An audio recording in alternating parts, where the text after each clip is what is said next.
Bonjour à tous, bienvenue dans l'autre direct. Nous sommes aujourd'hui avec le journaliste Thierry Gadot. J'ai envie de faire une petite boutade. Vous aviez consacré un ouvrage au nucléaire et visiblement ce qu'il y avait dans la piscine vous avait intéressé un peu plus puisque cette fois-ci c'est le marché de l'eau plongé en eau trouble avec corruption, trafic d'influence, facturation illégale. L'eau, c'est un petit peu le péché historique de la France.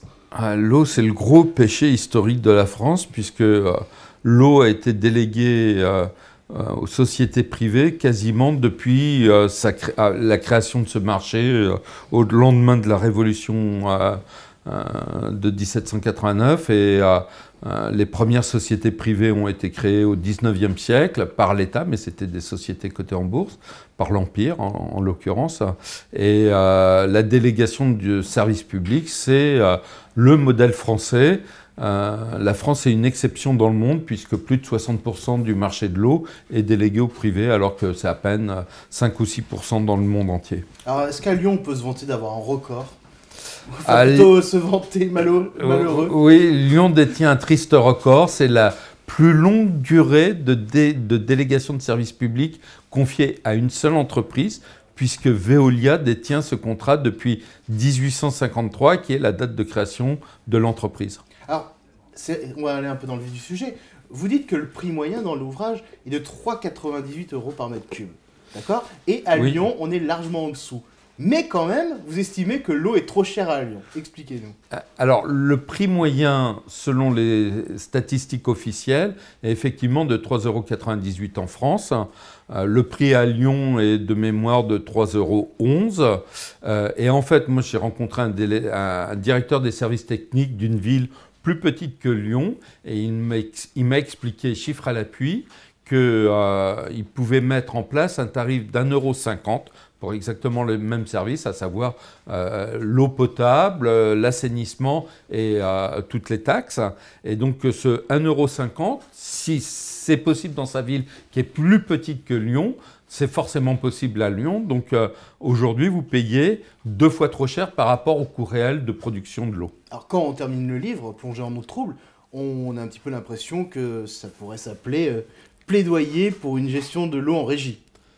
Il est clair aujourd'hui, je ne m'en cache pas, même si je suis journaliste et que je n'ai pas à prendre position, mais compte tenu des dérives évidentes de la gestion privée d'une part, et d'autre part de la fragilisation de la ressource en eau, parce qu'on voit bien que le changement climatique impacte aujourd'hui le cycle de l'eau en France et dans le monde.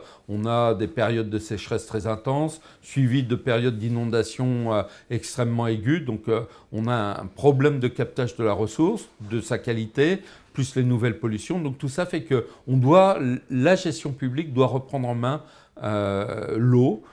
L'eau, c'est une ressource rare, qui est une ressource essentielle à la vie. Pas boire pendant 2 jours et on meurt.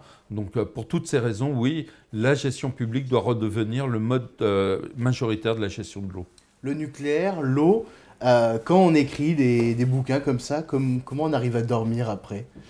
Très bien. Enfin non, pas très bien parce qu'il faut les écrire. Donc il se trouve que j'écris souvent la nuit. Donc voilà, ça fait des nuits courtes. Mais en fait, l'énergie EDF, le nucléaire et l'eau ont un point commun qui s'appelle Henri Proglio. C'est d'ailleurs pour ça que les 2 livres sortent quasiment en même temps. C'est que ça vient d'une enquête commune sur l'ancien patron d'EDF qui était auparavant patron de Veolia. Et donc quand on enquête sur lui, on enquête à la fois sur l'énergie et sur l'eau. Et ça ouvre des perspectives pour un journaliste incroyables. Mais c'est vrai qu'en tant que citoyen, c'est assez effroyable des deux côtés. Mais globalement, il y a plus d'espoir pour l'eau que le nucléaire ?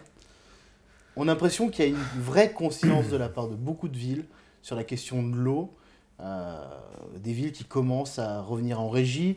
On a une tendance qui s'inverse légèrement, même si en France on est...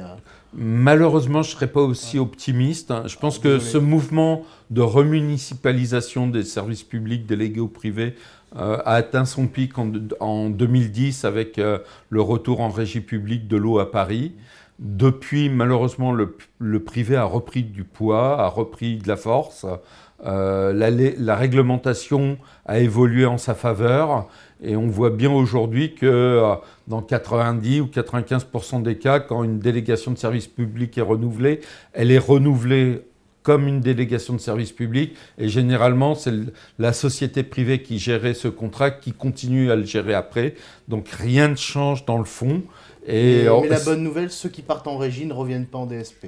Tout à fait. C'est ça la bonne nouvelle, c'est que ceux qui font le choix de la régie, effectivement, voient tout l'intérêt. La gestion est bien meilleure, la ressource est mieux gérée et les tarifs baissent. Donc ça, c'est la bonne nouvelle. Mais aujourd'hui, quand on a une ville comme Lyon qui est en DSP, pour vous, qui a la clé pour que ça change? C'est le citoyen, c'est le politique? C'est forcément les citoyens. Malheureusement, il ne faut rien attendre de nos élus.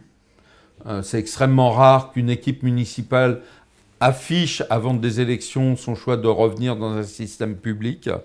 Et donc, il n'y a que les citoyens qui peuvent demander facture à l'appui pourquoi ils payent aussi cher ou pas cet argent. Encore une fois, dans une ville comme Lyon, une grande ville, elle a la capacité de mettre en place un tarif global d'1,50 € par mètre cube, soit la moitié du prix qui est payé aujourd'hui à Lyon.